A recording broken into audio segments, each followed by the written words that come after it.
It's Friday of the year, it's the time of the year. I'm murdering people with shoulder extensions, and many people do a mullet or two.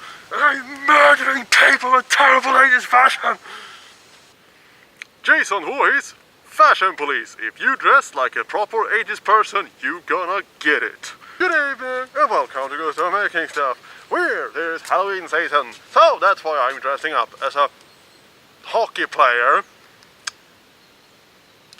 These things did not serve any proper protection. However, let's now see how to do the head of Jason Voorhees, because there's a lot of tutorials on the masks, so I'm gonna do about the head. So let's get going, shall we? So what you need is a plastic head, a plastic cup, liquid latex, pantyhose, cotton, plumber's linen, some fabric, and tape and paint and fake blood and stuff. So we're starting here by taking a plastic bag over this man's head and slowly choking him to death by taping everything together on him so they will be fit nicely.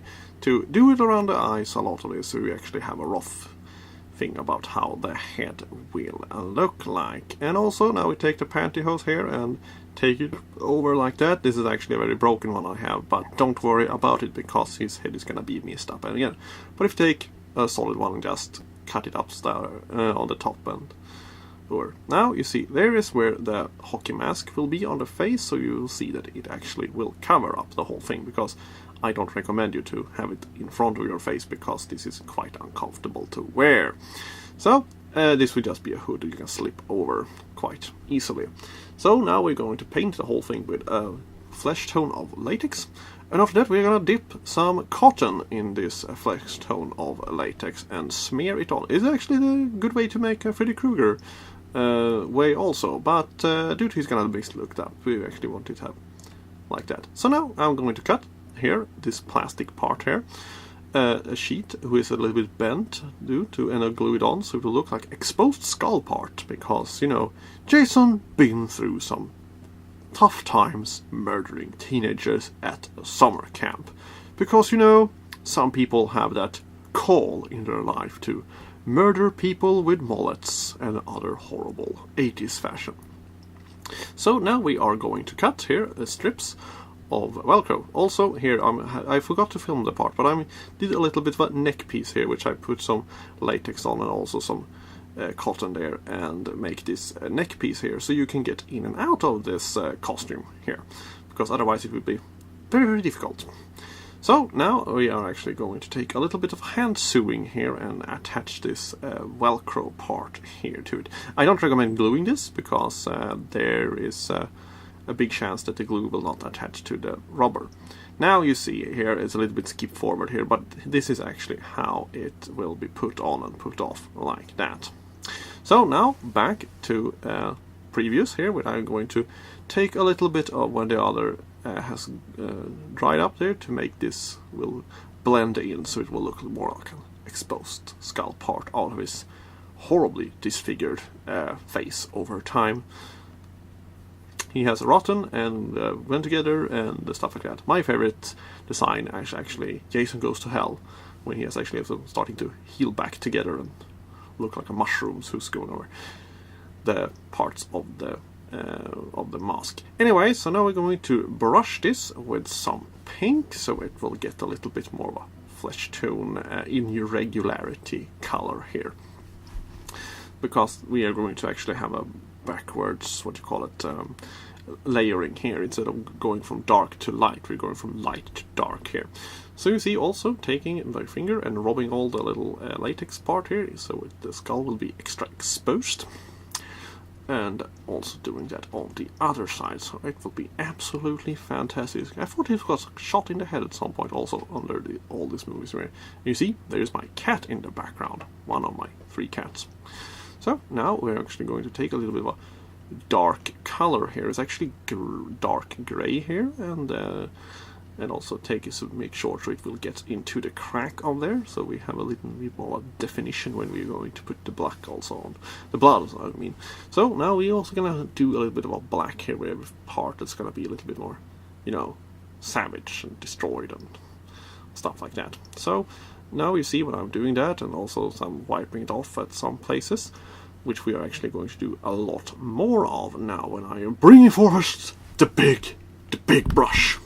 So now with some very, very wet paint here, we are going to rub it all into all the little cracks and stuff like that. And you see it's already looking a much more horrifying way of his disfigured head looking here, with this little black color fingers. But don't worry, we're not going to be done yet, because there's going to be a lot of layers on this thing. So now when we are doing that properly, with having actually a rag is better than actually having a little bit of paper, because it's usually too much. Now I'm having a sponge here, and I'm taking a lot of brown and just using the sponge on it, so it will be a little bit more irregularities. And you see already it looks more like a horror movie head already, with a brown color on it. So now we actually have this combination of brown and black and pink and flesh tone and stuff like that. So it'll be. So now we are going to put in some blood here that has been leaking from his head here, from his skull wounds, where some poor teenagers had to, you know, defend her or himself from Jason. But you know, Jason is very old now, so I think he's a very, very grumpy senior who just doesn't really like teenagers at all. That is my speculation theory here of Friday the 13th. You can probably do some film theory about that, but don't worry. Anyways, now we're gonna do a little bit of a spattering here, so it will look nice. So now, when you see here, from the last time when I actually have cut the whole thing up here, so we're going to slice it up from the middle of the neck to there, and also cut off the arm part there, so it actually will fit over your shoulders.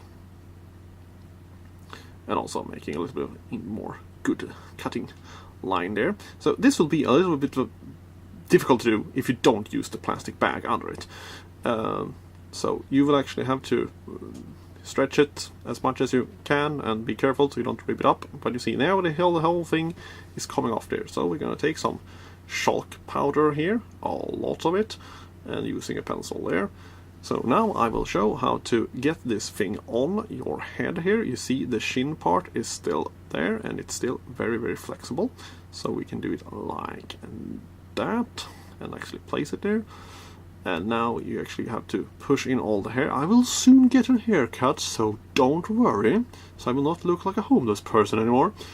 And you see now I'm going to attach the Velcro on the side there. And it's a little bit tricky due to I don't have a mirror in front of me except for the camera monitor. And now we're going to push that inside your clothes. And you see it's a little bit of a going over itself there. So now that has been fixed. So, and I was just gonna put on the mask here, and it will look fabulous. Also, you can have some black paint around your eyes, and you will look absolutely fabulous as Jason Voorhees, indeed. Now, I forgot to film this when it was on the head, so I'm gonna do this in front of me here, like proper makeup tutorial videos, by doing this in front of the camera. So, we are actually gonna take some linen, from plumber's linen, and we are going to cut it, and we are going to put some hot glue on it, and be careful so you don't burn yourself, and use this little bit of a hair that are still there. And you see, here's my old head that I did several years ago, and I will do a new one very, very soon. It will be fantastic, you see. So here's the new one and the old one. I know it's a little bit more pink, but it has, you know, been destroyed over the years. And I hope you find it interesting. Thank you for watching. Bye.